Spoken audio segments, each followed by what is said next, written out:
You're listening to the What is a Woman podcast, hosted by the Catholic Family Podcast. Hello, everyone. Welcome back to the What is a Woman podcast. My name is Holly, and as always, I'm joined here by my mother, Mandy. We are happy to be back for another episode, and we'll just start with saying, Jesus, meek and humble of heart, make our hearts like unto thine. So very excited to be back for another episode, and for this week, we're going to just jump right into things. We did want to address a quick question first that we got through our email, through our contact form. I was going to email this particular listener back, but then I thought it'd be better if my mom and I it's a great topic, too. It's a great thing to talk about. And we want to just discuss it here on the podcast. So I'm not going to read her whole email, but the basic premise of what she wants to know is about traveling. So she wanted to get our perspective on the popular idea of, quote, if you don't travel, you're wasting your life, end quote. So, I mean, we hear that all the time. Yeah. Like it's a popular thing to go out and forge you your path. You gotta see the world, right? Experience things. And so, but her concern is, she says, she's able to travel. She's single. She's unmarried. But she just can't seem to book a trip. And she's just wondering if she's being lazy or if there's an actual Catholic perspective on traveling the world, quote unquote, traveling the world. Well, first, what I want to say, first off, because I feel like we've talked about a lot of things in our podcast, and I want to say nobody can judge your intentions of why you do something. Yes. Right? So, whether we were talking about little boys playing mass or I don't know what, the many things, whether you go to the beach. Now, that's not to say they don't, though. Right. Like, people do judge. They don't have the right to, right? But they don't have the right. They don't have the right to judge your intentions and why you do something. And I know I myself have done many, many things that seem odd or can be very much judged. And I know why I'm doing them. And they're for intentions that other people don't know. Right. Right. I saw a meme that said, not to judge people. It was like because this is what you know of their life. This little bit at the end and this whole big stick you know nothing about. Right. So all the advice, or not even advice, I don't know, all the stuff that we say personally. Yeah. You have to take, we're not judging anybody. If you do something that we say, well, you shouldn't do that, or why you're doing it, and that's between you and God, and you have to think about that all the time. So if you're doing it for selfish reasons, whatever it is you're doing, that's between you and God. Mm-hmm. If you're doing it for a more, valiant reason, that's between you and God. If you're doing it sometimes we do things for a sacrifice. Yeah. We're not telling the world that this is actually a sacrifice. Right. I'm not doing this because this is what I've done a few of those things. Yeah. I've done a few things where I've done things and I'm like, this is not what I want to do in any way, shape, or form, but this is a sacrifice. Mm-hmm. So again, whatever we say, ladies, you only know your intention if this is something that you do. Mm-hmm. Right? So about traveling. Well, first of all, there is the escapism is a legit thing. Where you're just trying to escape your life. Right. And I see it all the time in secular circles. I got to get to Jamaica. I got to get to Cuba. I got to sit in the sun. I got to do this. I got to do that. And you see all these people that do this escapism and are constantly traveling, and they never actually build a life for themselves anywhere. No, they're just trying to get away. They're trying to get away, but they spend their whole life trying to get away, so they never actually have built a life. Yeah, right. So. And I mean, the thing about traveling too is, where do you choose to go? Right? Are you choosing to partake in the festivals of the world, which is actually in our chapter? Partake, because our chapter this week, we're going to finish it, and it gives a list of how you know if you're of the world and how you know you're not of the world. So we're going to go through that list, and one of the things is partaking in worldly festivals. Right? So what is it you're going to do? Now, a lot of people go to, they love to go. I would love to go to the Holy Land, like that trip. Father Benedict uses. Yeah, like I would say, I mean, if I didn't have responsibilities and I didn't have all these duties I have, I mean, I have I could afford it. But, most of the time I couldn't afford it. But this at this moment I can. But what's stopping me now is all my duties. Yeah. Right? So you have to say to yourself, is this something you're able to do? Now, the other thing that should stop us, like if we make travel a focus of our life, that's time, right? Yeah. That's time you're taking away from other things. And you have to be accountable for your time. So, especially if you're single, like you have to say, how did I serve God in this world? Like you're going to die one day, and or did I serve myself? Or did I serve myself? Like even if all you do is run around and visit shrines. I mean, I there's lots of prayers to be said. There's lots of stuff to be done. I get that, but you have to. And again, the attention. It's why you do what you do. Mm-hmm. But whatever I ask is that people really try to reflect and get into themselves to understand why they do what they do. Yeah. Because you do have to stand before God, and you have to come up with all the, and no excuses will be given. Right. Or we're taken. I'm sorry. Lots of excuses will be given, but no excuses will be taken.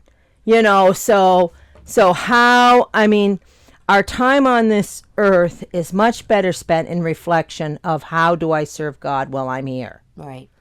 Not how do I, and it's not to say you don't deserve a break. Yeah. And especially if you have a family, like you have to provide them with a good time. You have to provide them with a lot of joy and a lot of fun. So, trips should be taken.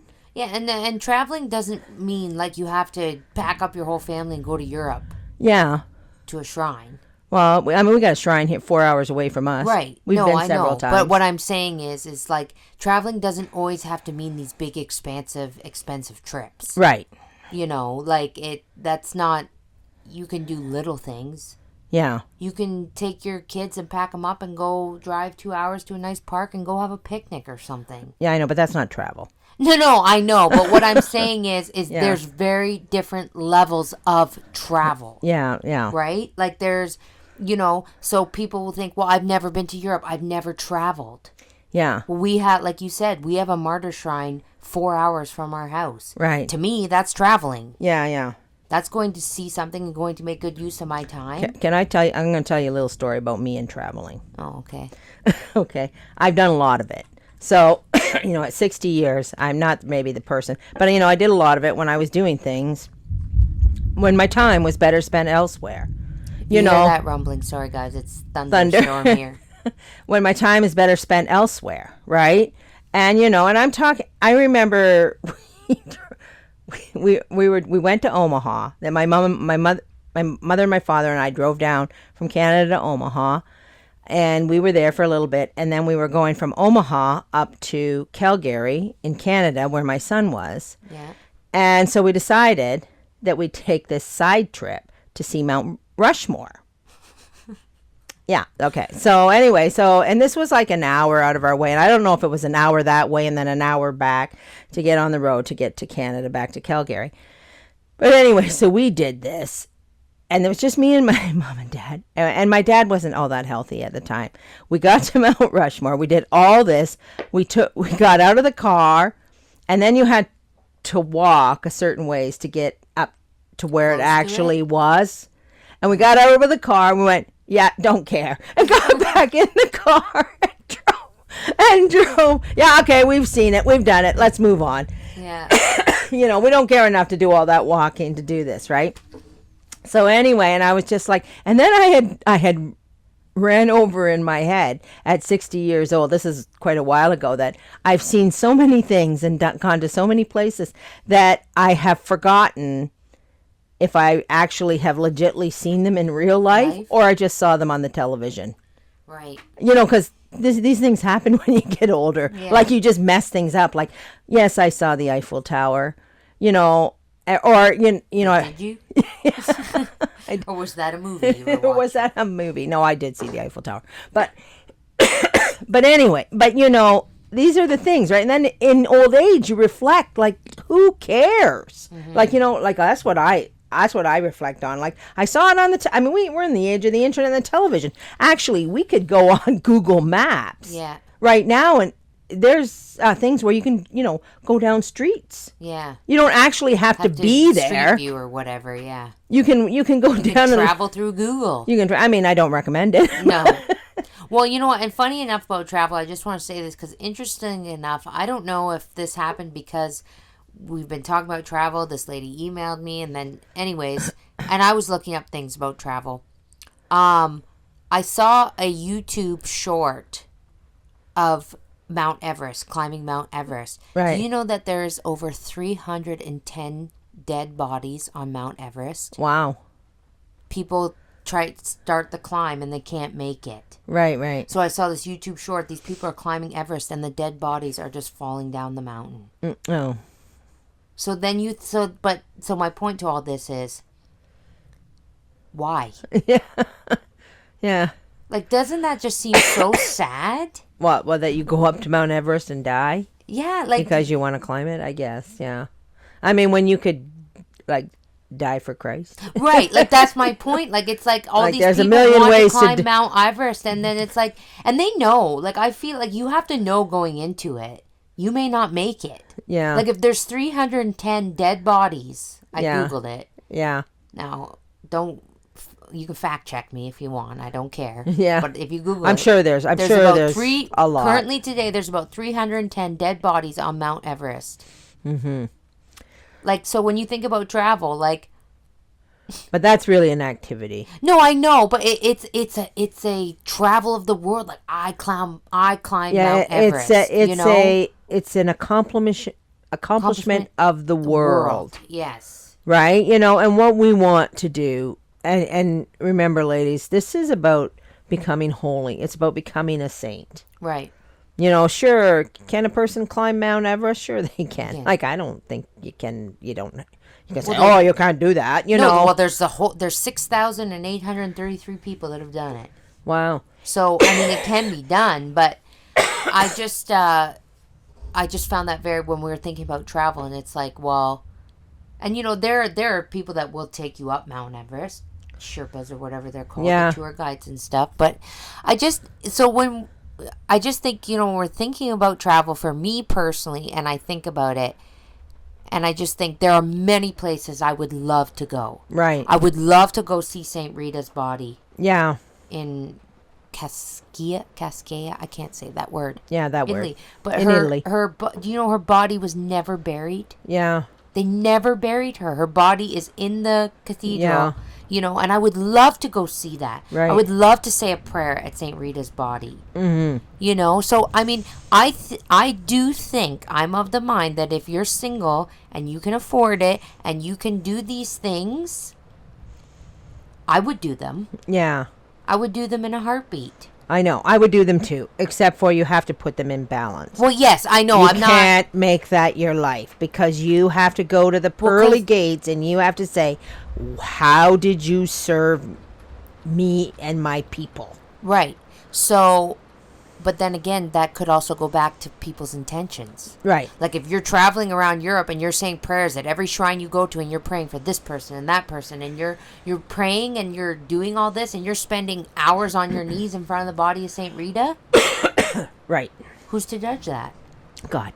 Right? Yeah. So I'm just saying, like, if that's your intention, well, but I also feel like when it also goes back to the point that, if you're going to spend your life traveling, you're not really going to make a life for yourself. Right. You're never going to have like a home base, Yeah. Especially if you're single. Breathe in your apartment and breathe out. And and the other thing too is we got to consider when traveling, a big thing to consider when traveling is being away from the sacraments. Yes.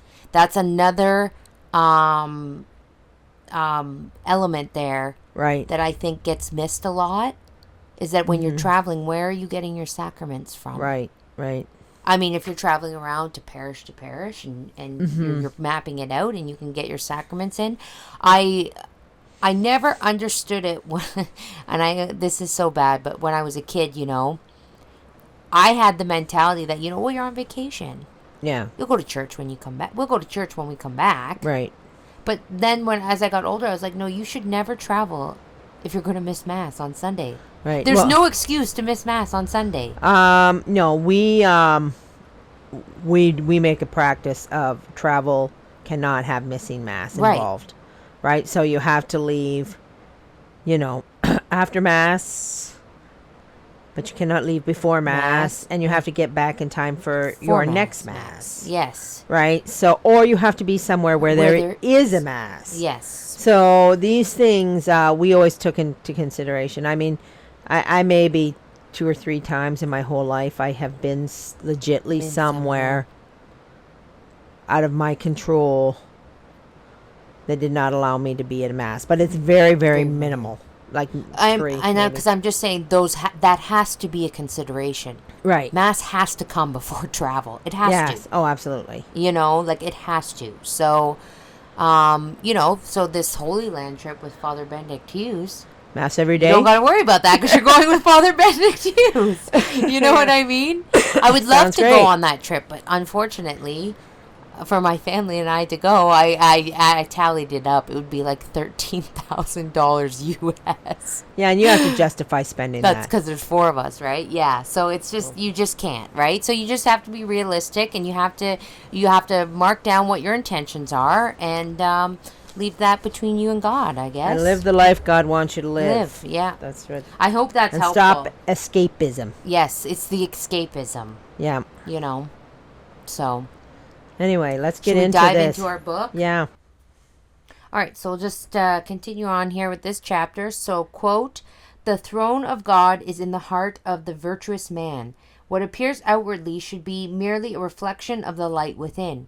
It is in this sense that our Savior says, 'The kingdom of God is within you.'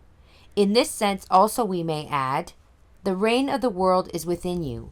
The duty of a Christian, therefore, is not to go out of the world, but to banish the world from his heart, if it has taken possession of it. For as we may carry solitude and the reign of God in the midst of the world, when we are obliged to live in it, so we may carry the reign of the world into the deepest retirement." End quote. Okay, so basically, the 2 sentences, it's about what's inside of you, right? This is how you live in the world, is based on what's inside of you. Is the kingdom of God within you, or is the reign of the world within you? Right. So at the beginning of this, it's asking us this two questions. What is actually in your heart? What reigns? So you can continue in there. Okay. Quote, "The world for a woman is not precisely the society which she frequents. It is not a particular class of persons. It is that compound of maxim and customs which is directly opposed to the principles of the gospel and the habits of Christian life." End quote.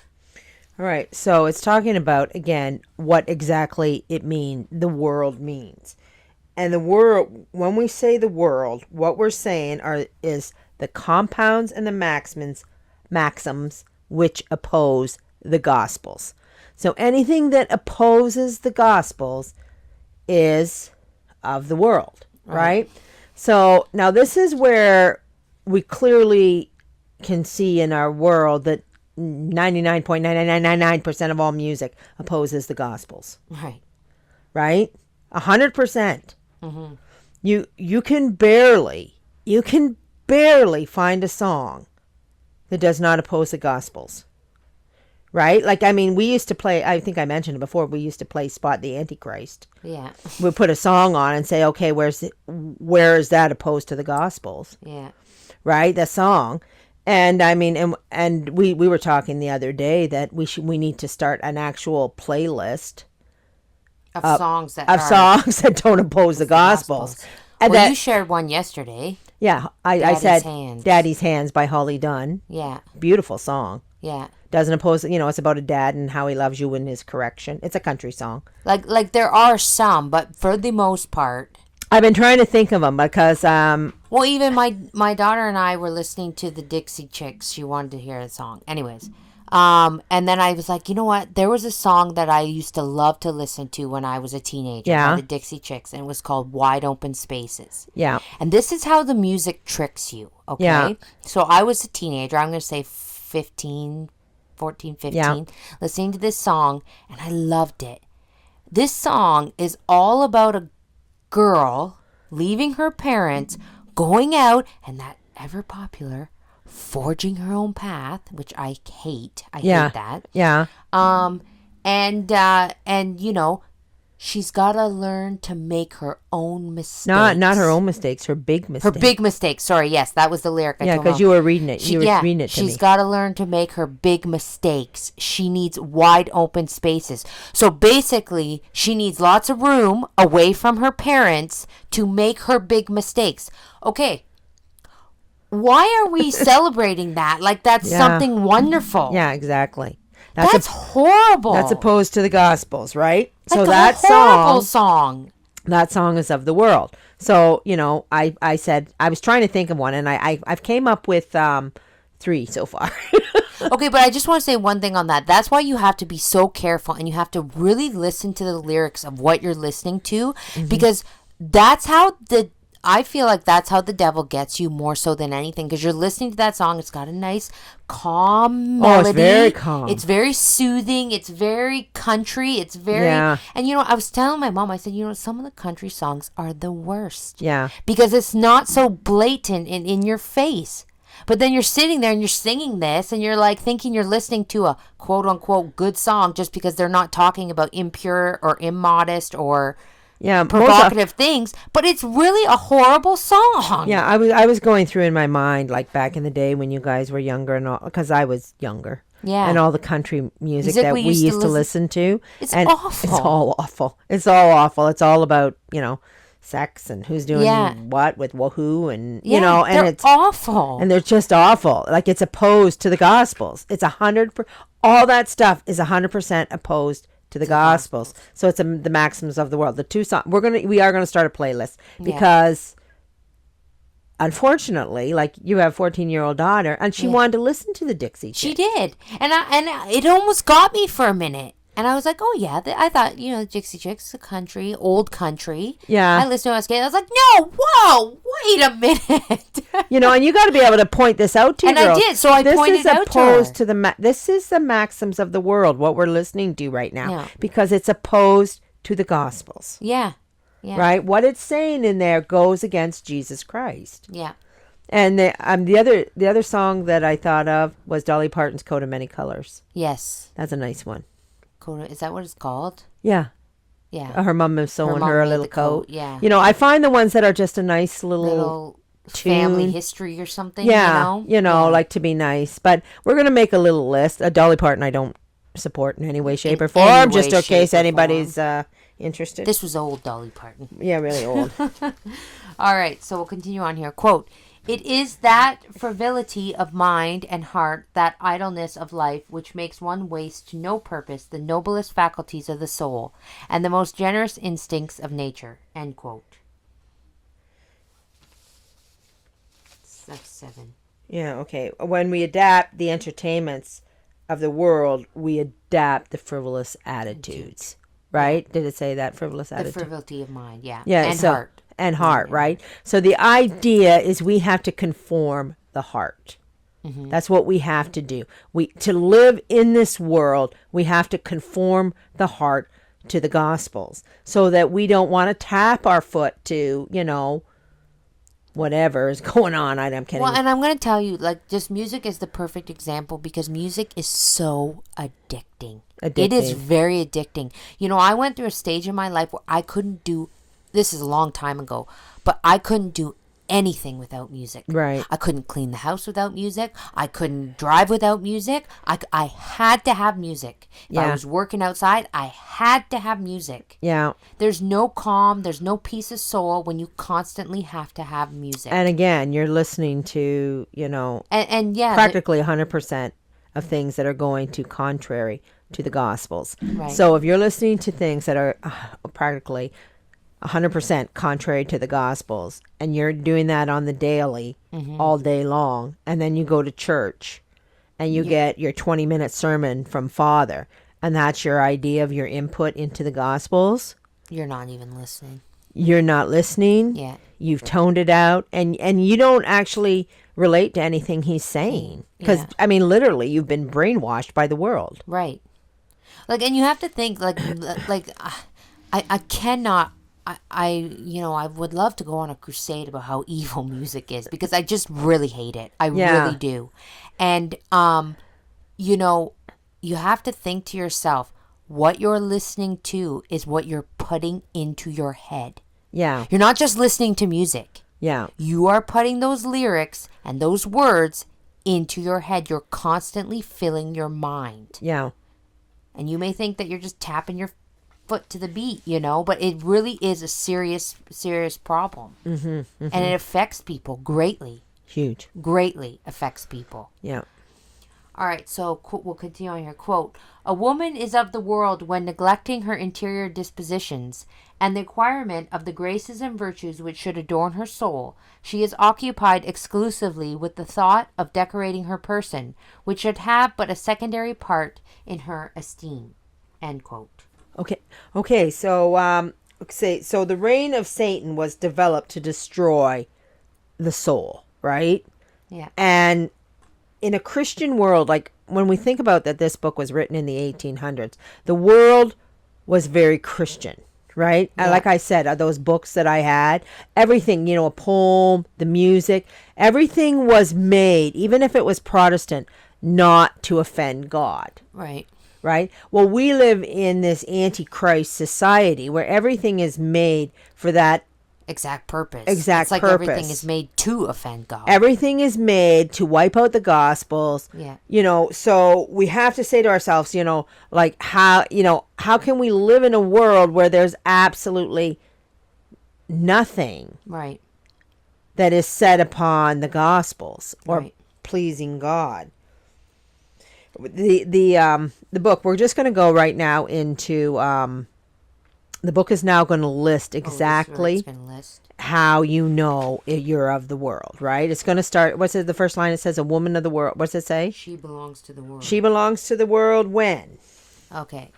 So, quote, "She belongs to the world when, setting aside family duties, which are the most essential, she gives the preference to fictitious duties which the world arbitrarily imposes on its votaries." Right. Number one. So I've got them listed. One. So basically, number one, you belong. So again, ladies, what we want you to do is not be offended if you find yourself in any of these categories, but to reflect on why you find yourself in these categories. Okay. Okay. So number two. No, number one first is she sets aside family duties. Right. She's not attentive to family duties. Okay. Number two. She belongs to the world when caring little for the acquirements of her position. She blindly submits to the most capricious laws and unreasonable demands of fashion. Yeah, how do you dress? Yeah. Do you have to be up on fashion, name brands, whatever? Okay. Number three, she belongs to the world when, without regard to her limited fortune and to the wants of the poor of Christ, she displays in her furniture, her dress, her household arrangements, and extravagance, which are reprobated alike by reason and faith. Holly's reading this for the first time, and her eyebrows are going up because we know that might be me. Holly's love for the decor. And they have to say furniture. Like they have to say furniture. I love my decor. Exactly. So is your decor of the world? Yes. Well, not anymore. Used to be. Yeah. Okay. You've been You've been good. I've been better. You've been like getting rid of it. Yeah. Getting rid of it. Not having it. Okay. Quote, "She belongs to the world when, reflecting the holy severity of the gospel, she takes for her guide the relaxed and corrupt maxims of the world. When never thinking of the future, she confines to that present life all the thoughts of her mind and all the affections of her heart." End quote. So how does she take to the world the thoughts, or take to her heart the thoughts of the world? Usually by the music, right? Music, movies. That's what teaches us all those maxims, right? The corrupt maxims. That's what teaches us that we need wide open spaces to make big mistakes. Yes. Well, and it says she's not reflecting the holy severity of the gospel. They don't. Instead of that, she's like, no, I don't want to hear that. Yeah. Okay, so quote number 5. quote, she belongs to the world when disdaining labor, which exercises and develops at the same time the faculties of the soul and the strength of the body. She allows both to remain in a deplorable state of indolence. Yeah, indolence meaning like lack of activity. She doesn't want to. So she doesn't want to work. She doesn't want to work. Yeah, lazy. Number 6, quote, she belongs to the world when instead of endeavoring to please God by sacrificing herself for the happiness of those around her and who have been entrusted to her care, she seeks to please men by arts derived from a fictitious education and solicits from those she meets a praise that is often insincere and an esteem which she does not deserve. End quote. That was a long one. Yeah. Well, she doesn't want to sacrifice her happiness for the happiness of those around her. Or whether it be her children or husband, she just friend, wants to be praised and yada yada. Okay, number 7, quote, she belongs to the world when instead of leading her husband and who is indifferent on the subject of religion to a more serious consideration of his duty, she endeavors on the contrary to profit by his negligent dispositions and to make them subservient to her vanity and other passions, end quote. Yeah, so when your husband says, when your husband says, I don't want to do this, I want to do that, and you go, oh, thank goodness. Yeah, yeah. Oh, well, like I have to obey my husband. Yeah, yeah. When the husband comes home and like, I'm too tired, I don't want to pray the family rosary. Well, yeah. That's when you gotta. No, that's when you have to say God comes first. God comes first. You don't get to fall back and just be like, well. Well, he didn't want to, so we're good. We're good today. Yeah. Number 8, quote, she belongs to the world when instead of devoting herself to the education of her children and training them to the love and practice of virtue, she forms them, on the contrary, to the artificial usages and dissipated life of the world, of which she is a slave, thus imitating those mothers of barbarous times, who threw their offspring into the arms of a burning idol in order to appease the wrath of the false divinity which it represented, end quote. Whoa, was it threw them into the... Did I underline that? No.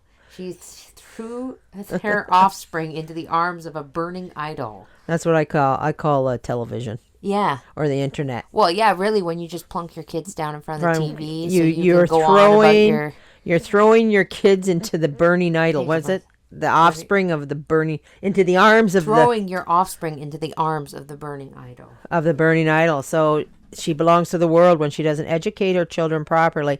And not only doesn't she educate them properly, but she lets the world educate them. Instead, yeah. Yeah.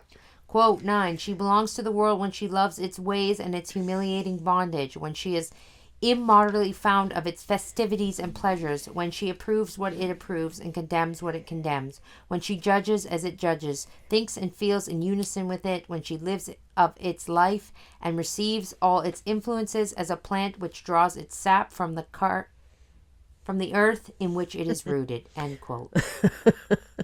Yeah. Well, this book doesn't hold back. No, I know. Wow. On the world, right? So basically, there's your festivals. Yeah. What's a festival? What would we consider a worldly festival? Maybe Disney World. Disney World. That's exactly what I was thinking.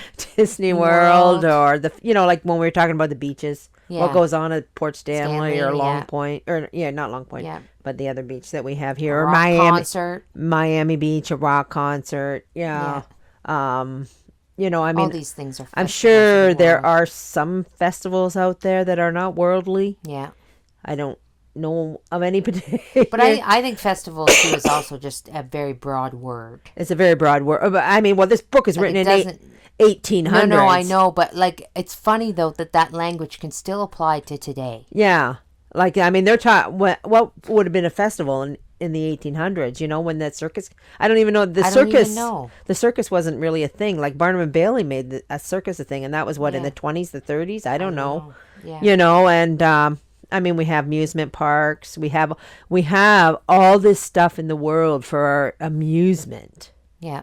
Like it's loaded. Mm-hmm. Like when on the way to and from church, I used to drive past, because it's down a busy road, and I used to drive past the road, and I think every one of these things at the side of the road is for amusement, whether it's food, whether it's McDonald's, whether it's a gym, whether it's just like everything is. It's like you're driving down, like nothing was practical. Yeah. Totally. So anyway. Okay, so now we're going to go into when the woman does not belong in the world. When does she not belong? How does she not belong in the world? Okay, so quote, but a woman does not belong to the world when forced to live in it by the exigencies of her condition. She knows how to make a virtue of necessity. When compelled to join in worldly amusements and pleasures, she carries thither the Spirit of God, which animates her together with that wisdom and Christian moderation which keep the soul within proper bounds and prevent it from yielding blindly to the fascinations of the hour. End quote. Right. So, okay, here's the interesting part, right? Okay. So a minute ago we were told that when you go to the festivals, this is the worldly spirit, right? The festivals, right? Well, off the very hop, it says when she goes to them. When she goes to them.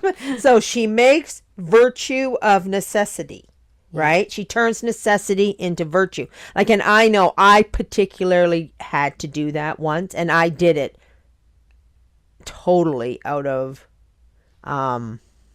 charity. Mm-hmm. Right? I did not, I would rather, I'm like, we are doing this seriously? Yeah. We really have to do this? Well, I'll use a good example for you just to put it into perspective. Something like, my husband's work Christmas party. Yes. Okay? That is definitely a maxim of the world. Okay. Okay? It's not anywhere I want to be. Right. And nothing bad happens per se. Yeah. It's at a big convention center. You go, you get a nice big dinner. Yeah. But he works with people of the world. Yeah. So there's a lot of lewd talking. There's a lot of, drinking, maybe. Yeah. Going on. And I go with my husband. He looks forward to it every year. He gets to sit down with his boss. We get a nice dinner. But the whole time, I found this year, the whole time I'm sitting there, I'm sitting there and I got a smile on my face. I'm just trying to be charitable, and I'm saying Hail Marys in my head, because I'm like, I really don't want to be here. Right. I know, but I gotta tell you, I don't know. Did we talk about this dinner before? Did we? I don't know, because I don't think we did. No, because it was, I don't know. It was a moment where you really shone.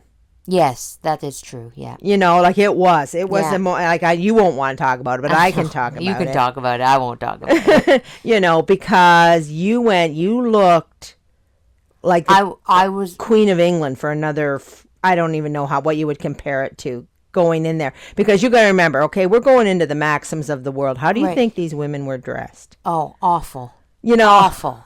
I know. If the skirts could be any shorter, and the top part even any lower. Everything looked like, but you went in, you were, and let's be real, it's a fancy, elegant dinner thing. Right. So they're wearing, it's not like they're wearing their street clothes, but I don't know how else to describe it. But their dresses, they were wearing what you would call clubbing dresses. I don't even want to say that, but it's that kind of atmosphere. And you were wearing a very. I was wearing a black dress. Yeah, and you had on this black long overcoat, and you had on this massive brooch. Yeah, it's my Christmas brooch. It was your Christmas brooch, and you looked like elegance walking into the room. Well, because I just I don't get dressed up like that ever. Right. Just once a year. Yeah. Or if I'm going to a wedding or something, And it was I'm going out for a fancy dinner with my husband. I want to look nice. Yeah, right. And, and you did look nice. And so nice that you had the attention of everybody in the room. Yeah, I did. Yeah, yeah, you did. Everybody was coming over. Everybody was like, where, what's with this lady, why doesn't, here's all these girls wandering around like they're at the club, Yeah. And I hate saying that, but there's no other way to describe it, Mm-hmm. But there was something different about me. Yes. It was like elegance had walked into the room. I even, my husband, everybody, simple things, I had taken my coat off, and I put it on the back of the chair, and it had fallen Remember I told you Yeah. this. And then there was a gentleman. I'm going to call him a gentleman because he was a gentleman. He came, oh, miss, your coat is on the floor. And he picked it up and he put it on the back of my Yeah. chair for me. You know, like people were treating me visibly different than the other women in the room. Right, yeah. It was know? really, it was kind of an eye-opening experience. You know, it was an eye-opening experience because you were doing something you didn't want to do, right? Like you had, like there was no part of you wanted to do this, but you did it out of the necessity. What was it called? The virtue of necessity, right? And you did it. You put your Catholic foot forward, right? You didn't fall into the maxims of the world. You didn't go there looking like you were in a potato sack either. No, your hair was done. You had nice shoes. You had a pretty dress on. Yeah, you know, and it affected people. Yeah. Affected your husband. Oh, yeah. Well, I would say it had the greatest effect on my husband. Yeah. The greatest effect was for him. Yeah, because he was just like, you know, he walked in with the $1 million prize. And he's like, this is my wife. You know? You know? No, and I don't mean that in like a, you know, he had all these men looking at him being like, you got something good there. Yeah. You know, and I'm trying to say that as humbly as possible, but it's really hard, or not hard rather, sorry, for Catholics when they're putting that good Catholic foot forward. Yes. Not to be the shining example in the room. Right. It's you see the grace of God. Yes. Working and flowing and making everything just so wonderful. Let's to put it in perspective, as not to be like all pumped up on pride. You know, everything bad that is in you comes from you. Right. That's what I'm saying. All that is good in you comes from God. So this is God working, not me. Yeah, exactly. Not me. This is me just doing, obeying my husband. It says that. Did it say in the other, or is it coming up in here, that you have to radiate the light of God? Yeah. Here, let's continue on. Let's see. I don't know if we read that already or it's coming up. Okay, so quote, she belongs not to the world when she lives in it as if not in it, using it as if not using it. When she considers it, according to the advice of the apostle, as a fleeting shadow which passes away without leaving a grace behind it. When she prefers it to the pleasures, the sweeter joys of the family, or the holy consolations of solitude and prayer, when she hesitates not to sacrifice its arbitrary laws and conventionalities to the requirements of duty and religion, when she is above all things pious and submissive, an attentive and watchful mother, a loving and obedient daughter, a generous and devoted sister, a sincere and faithful friend, when amid the pastimes and amusements in which she must necessarily participate to a certain extent, she diffuses that good odor of Jesus Christ, which charms everyone around her and inspires them with holy thoughts and pious resolutions, when instead of attracting others to herself from a secret motive of vanity, she is only occupied in winning them to God by insinuating into their minds the desire and love of virtue and testifying to them a sincere and disinterested charity. Right. Right. So that was, you read a lot there. Is that the end of our book? No, there's one paragraph left. So so she lives in the world, but her heart is not there. Right? Your heart cannot be here. Woohoo, I'm at the beach. Woohoo, here I am having my best life, living my good time. You know, like, no, right? Like, oh, I'm here because this is where we need to be, or what. I'm not at the beach, but you know, wherever you are, you're there because that's where you need to be. And you know, but your heart is not there. Yeah. It's more of a duty. Right. To perform in the world is more of your duty to the world and the people that actually live in it. Yeah. Right? I mean, here, let's go through this list, right? She prefers the sweeter joy of the family. Yeah. Right? Like, are you pumping yourself up? Woohoo! Out tonight, gonna drink some wine, gonna do this, gonna do that. No.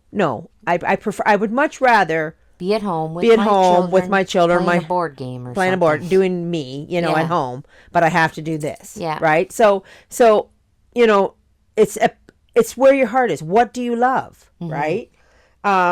You prefer the holy consolations, the solitude, the prayer. Do you prefer these things, or are you chomping at the bit for the next time you get to go out and wine and dine and live it up high? Mm-hmm. Yeah. You know, it's what's in the heart. When she puts God and religion above the world. Okay, here's the list. What was she? She's pious. She's submissive. Like submissive. That's the key word there to finding submission, right? Attentive, and she's an attentive and watchful mother. Yeah. Right? She's loving, obedient daughter. Generous, devoted sister, sincere and faithful friend. Yeah. That is the person, who can go about and be in the world. Yeah. When you're not attached to it. Yeah. So, we say, well, how am I supposed to live in this world? Yeah. Well, the world's not really supposed to affect you. Right. It's there. It's there. You're in it. You're in it, but that doesn't affect who you are or what you do. But you're doing, I don't even want to say it. You're doing you. You're doing you. Inside, in the heart, you're doing you. Okay, you people are doing you, I'm doing me. Okay? Yeah. No, you're doing what God wants you to. You're doing what God wants you to, and you're not you're attracting people to God. Right? Through all these qualities. Through all these qualities, right? So, when they do say, and you see it in Catholic circles time and time again, we're supposed to be the light of the world. We need to be the light of the world. Well, this is how you be the light of the world. Yeah, you can't be attached to the world. You can't be attached to the world and be the light of the world. And its vanities. And when we say, what is the world and its vanities? Well, this book just laid them out for us, right? I mean, and it's everything. Nice little list. And it's everything we do. The one thing that I want, what time, how much we got? Oh, we got 15 minutes. Because I want to touch on this very important. We're done. We're not done? Do you want me to read the last chapter? Yeah, read the last bit and then we're done paragraph, sorry. And we're done this chapter. Then we're done this chapter. Quote, these marks will enable every woman to judge of the nature of her intercourse with the world and to decide whether she belongs to it like those who are its slaves or is merely in it and none of it. Not of it. That's the province in as the true Canada. Servants of Christ. Okay, I'm really sorry.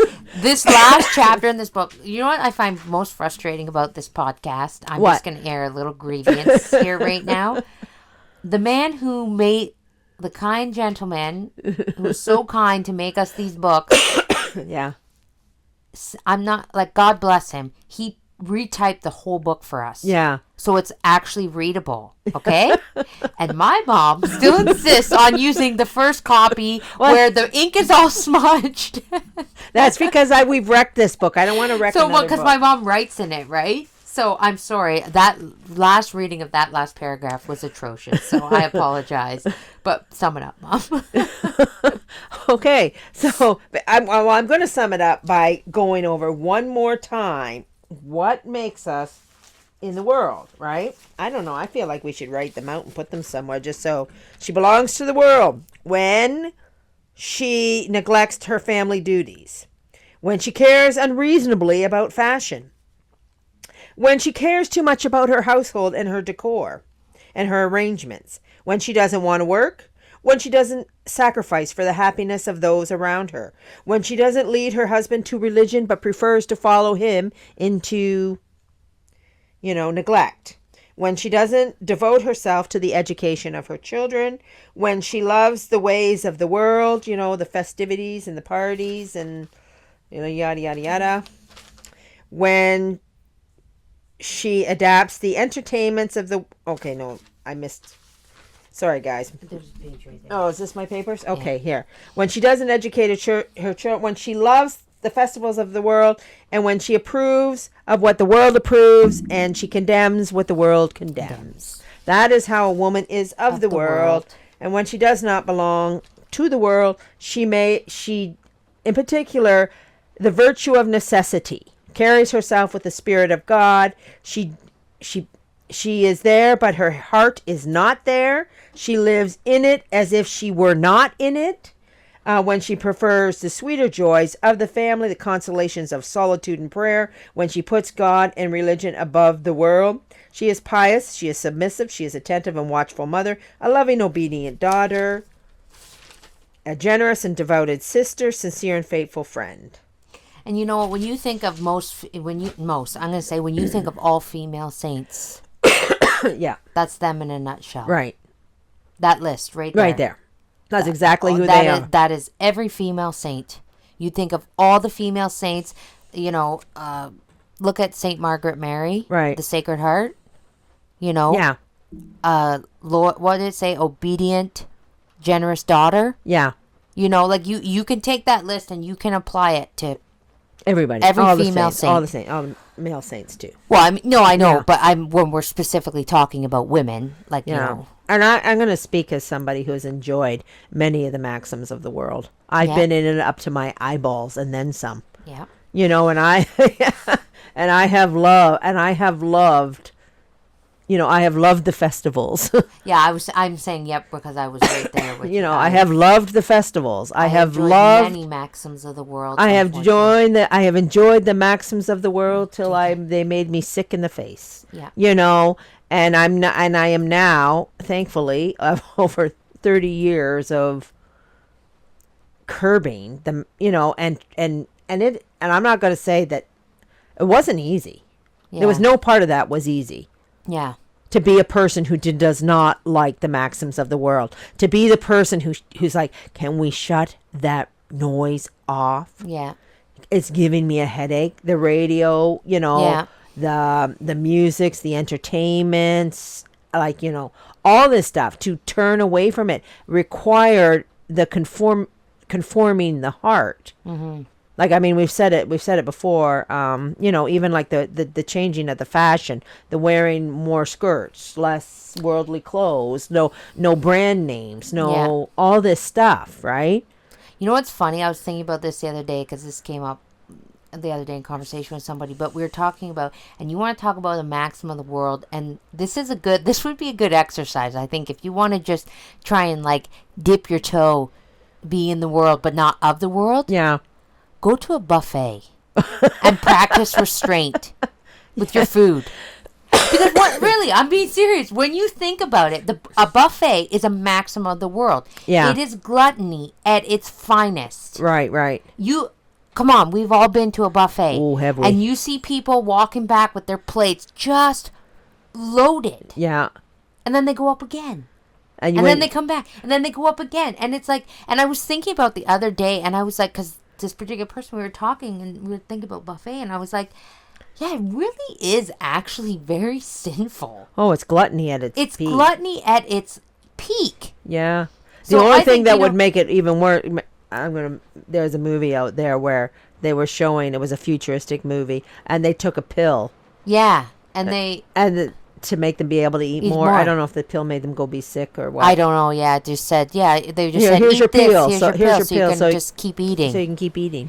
Well, and it's like, but I was really thinking about it. I was like, yeah, if you want to practice some restraint, go to a buffet and really practice restraint. Yeah. Like, eat your portion, like take a nice sizable portion, and then Yeah. like that to me is a prime example how to be in the world, but not of it. Yeah, I'm not going to gorge myself. I'm not going to gorge myself just because I'm at a buffet. King crab legs. Yeah, I mean, the one thing I would say about a buffet, I do think, because I don't want people to be like, oh, it says can't go to buffet. Yeah. I go to buffet.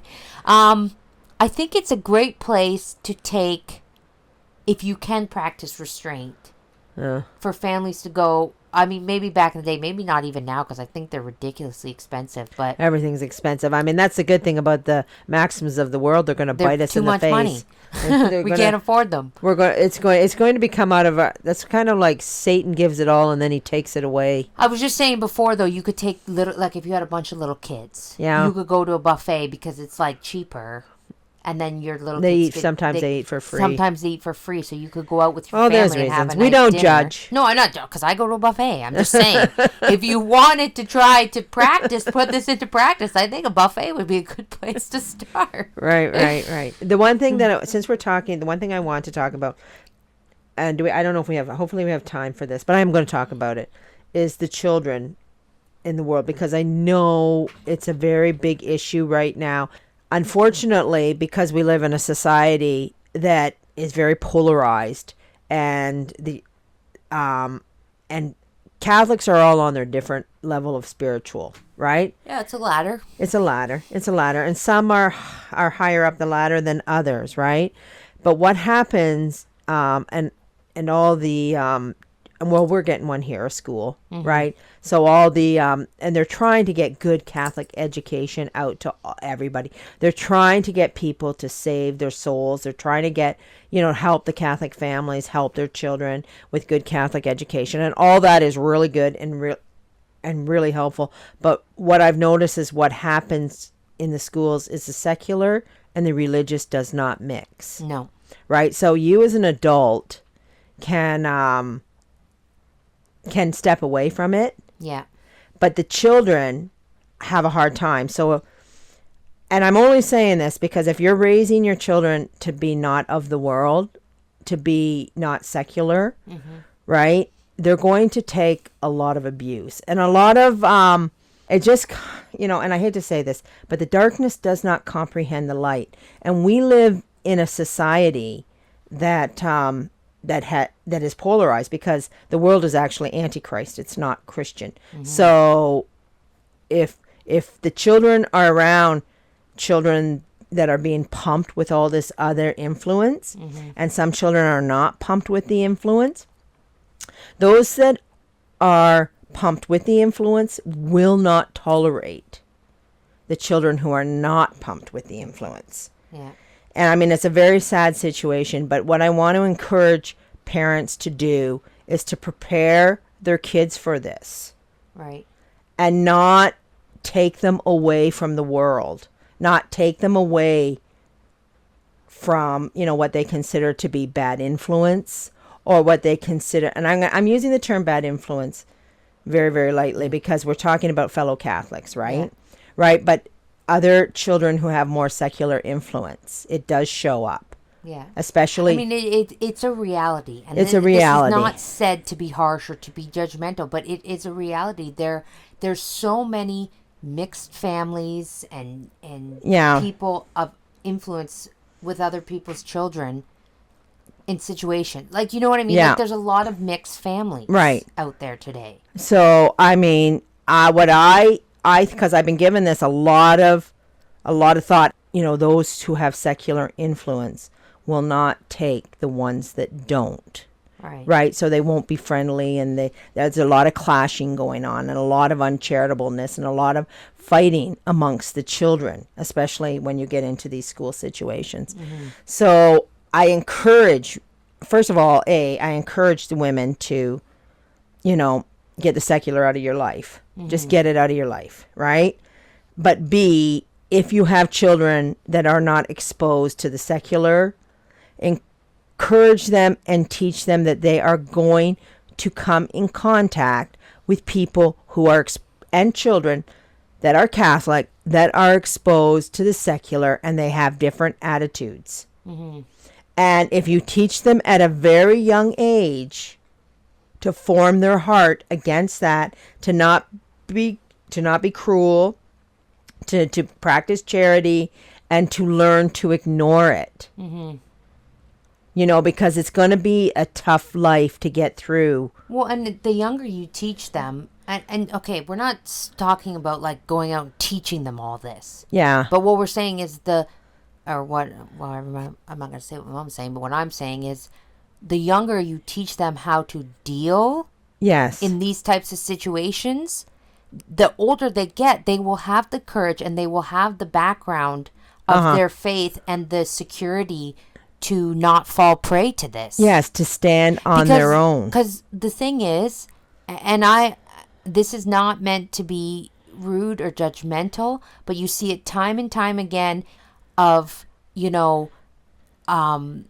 the solution is to keep the kids away. Right. From this kid and that kid and that kid. And personally, I believe that's very wrong. Yeah, I mean, there are situations, there are situations, yes.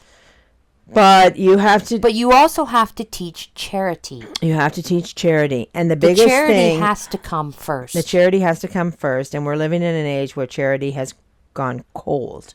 Because if you actually stop and think about it for 1 second, there were many saints of a very young age, who made massive impressions on people. Yeah, massive. They changed souls. Dominic Savio. Yeah. Yeah. Young children. And even, a priest, this was told to me by a priest, that St. John Bosco, it was revealed to him that some of the boys that he was looking after and teaching, some of those boys were going to go to hell. Yeah. Like, and he was, I believe, if I'm recalling the story the priest told me correctly, he was even told names. Wow. Like, this boy, no matter what you do, is going to lose his soul, kind of thing, right? So it's like, did he stop and go, okay, now you boys, you're going to go to hell, so you over here and you over here. Yeah. You're going to be an infection for the good boys. I don't believe so. Yeah. I believe that he probably even tried even harder, even though he knew. Yeah.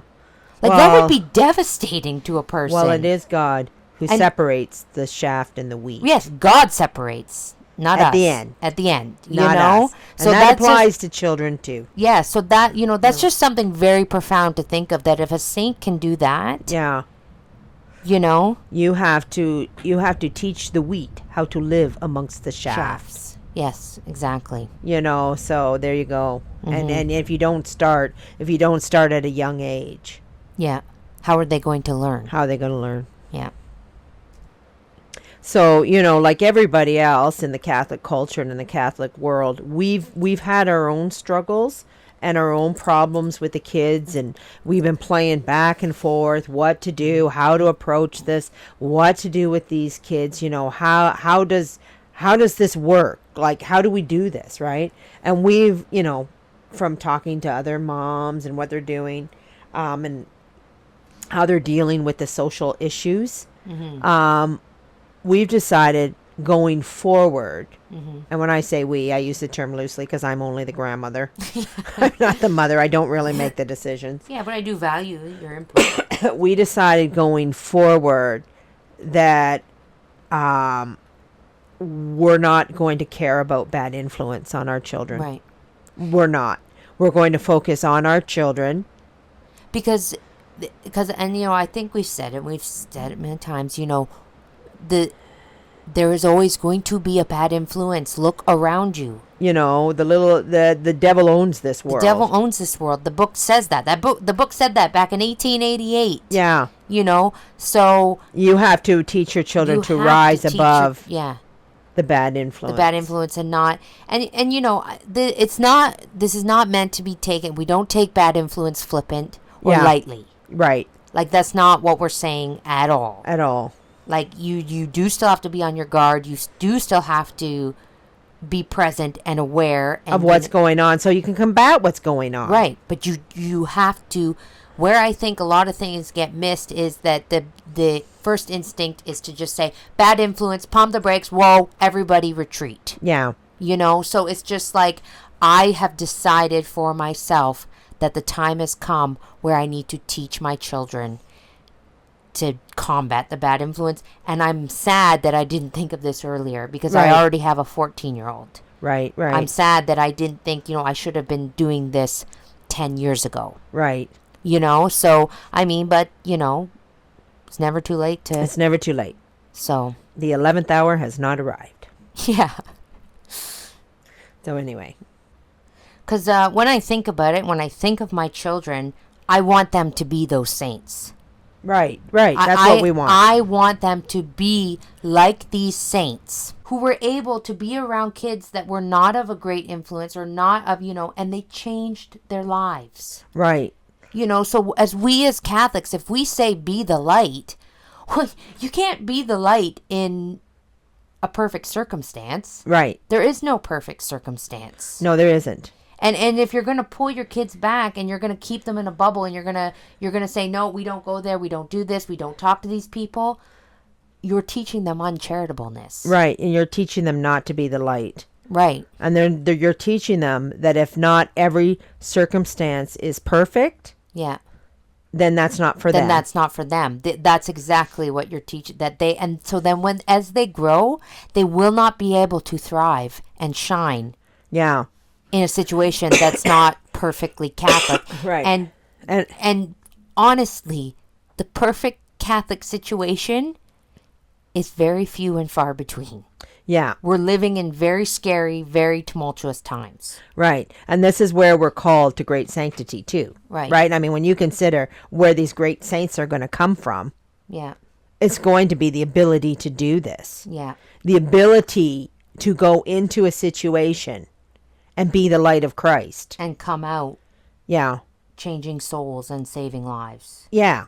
Saving souls and changing lives. Sorry. Right. You can't live in the fear bubble. No. You know, and if you have to, and I mean, we're getting a school here. So grateful for the opportunity. So grateful for the little kids to have other kids to play with, Yeah. to make friends. I mean, you didn't have it. I didn't have it. No, we had one family when we were kids. One. Yeah, you know, so these are great opportunities. Don't miss them because of fear. Yeah.